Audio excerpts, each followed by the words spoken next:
मैं माननीय सदस्य ने एक बात रखी है कि देश के प्रधानमंत्री जी से हमारी कोई चर्चा हुई और इन्होंने शेयर के माध्यम से बड़ा अच्छा पॉइंट रखा है। इन विचारों की तो चर्चा होती नहीं है। ये तो हमारे राष्ट्रीय आपदा के प्रस्ताव से ही किसी के मुंह से शब्द ना निकल जाए उससे घबरा रहे हैं कि राष्ट्रीय आपदा भी नहीं निकाल रहे हैं। मैं जितनी भी चर्चा सुन रहा हूं उसमें ये नहीं कह रहे कि राष्ट्रीय आपदा घोषित करना नहीं करना। हम चाहते हैं कि प्रदेश हित में आप इस जो हमारा प्रस्ताव लाया है इसको अगर आप राष्ट्रीय आपदा घोषित करने में आपको संकोच क्यों हो रहा है, क्या हिचकिचाहट है? अगर आप इसको करते हैं तो ये नहीं है कि हमारे संकल्प से वहां राष्ट्रीय आपदा घोषित हो जाएगी। हम उसको परस्यू करेंगे, उसको हम बात को मनाएंगे और उसमें कोशिश करेंगे। मैं चाहूंगा कि आप एक देश के प्रधानमंत्री को ये चिट्ठी भी जरूर लिखिए कि जहां हम घर के लिए 1,30,000 देते हैं उसको 10 लाख रुपया मिलना चाहिए, कच्चे घर को 4,000 की जगह हमारे को इतना लेना चाहिए। हमने ऊर्जा नीति में बदलाव किया, हमने सोलर पावर में बदलाव किया, हमने भविष्य की जो ऊर्जा नीति है उसको लेके बदलाव किया। Green hydrogen, green ammonia, renewable energy, solar power projects, हम उस दिशा में जा रहे हैं। हमने कहा कि हमारे जो कोई बात नहीं, आपकी तरह ड्रीम प्रोजेक्ट नहीं बनाएंगे कि मेरा बल वाला एयरपोर्ट ड्रीम प्रोजेक्ट है, पूरा पानी आ गया उस बल में है। हमारा कोई ड्रीम प्रोजेक्ट नहीं है, हमारा जनता का ड्रीम हमारा ड्रीम है। तो इसलिए मैं आपको कहना चाहता हूं कि अध्यक्ष महोदय, हम आपको इस मंच के माध्यम से इस सदन में, इस सभागार में ये आश्वासन देना चाहते हैं और ये भी कहना चाहता हूं मैं माननीय सदस्य को, पावर प्रोजेक्टों में हम हिमाचल के हितों को नहीं बिकने देंगे। हिमाचल के हित और अधिकार हम सुरक्षित रखेंगे और जो हमने कहा है उसको करके बताएंगे। इस दृष्टि से हमारी सरकार कार्य कर रही है।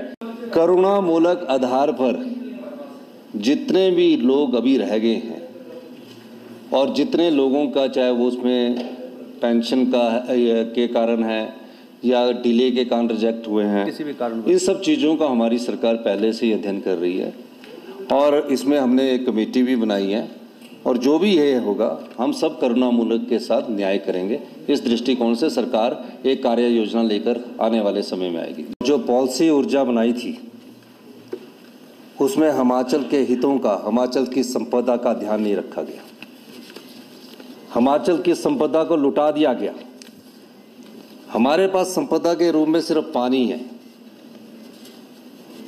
और जब पिछली सरकार की इन्वेस्टमेंट मीट थी और उस इन्वेस्टमेंट मीट में कुछ MOU हुए, हमारी सरकार ने कहा कि हम हिमाचल के हितों की अनदेखी नहीं होने देंगे। हमने पॉलिसी में आंशिक बदलाव किया और क्यों किया? क्योंकि जो हिमाचल के हित है, 75,000 करोड़ में ये राज्य कर्जे में है, 10,000 की लायबिलिटीज है और उसके बाद जो हमारा रॉ मटेरियल वाटर है उसको ही आप बेच रहे हो और उसमें भी कुछ नहीं कर रहे। और किस प्रकार के समझौते हुए? हिमाचल के हित बेच दिए गए। आने वाली भविष्य की जो पीढ़ी है उनको कुछ मिलने वाला नहीं है। मैं बेचने का पहला फार्मूला बताता हूं आपको। रिप्लाई MOU साइन हुआ इन्वेस्टमेंट मीट में, MOU साइन हुआ अध्यक्ष महोदय इन्वेस्टमेंट मीट में, और पब्लिक सेक्टर उपक्रम को, ये तो मैं बिजली से संबंधित बोलूंगा, पब्लिक सेक्टर उपक्रम जो है SJVN और हमारा NTPC, क्या किया आपने? मैं आपको बताऊं, आपने धोला सिद्ध, लूरी और हमारा सैंज, तीनों प्रोजेक्ट में जो 12% फ्री रॉयल्टी मिलती थी उसको क्लोज को हटा दिया। ये बेचना नहीं हुआ। माननीय अध्यक्ष महोदय, कैसे बेचा? No interruption please. सार्वजनिक उपक्रम है, हमने नीति में परिवर्तन किया है और हमने नीति में परिवर्तन करके हम आपको इनको आप ये सुनिए, अभी क्वेश्चन का आंसर सुन लीजिए। पहले 10 साल में चारों प्रोजेक्ट और जो भी प्रोजेक्ट हुए, पहले 10 साल में हिमाचल के सरकार को, हिमाचल के लोगों को 4% फ्री पावर मिलेगी।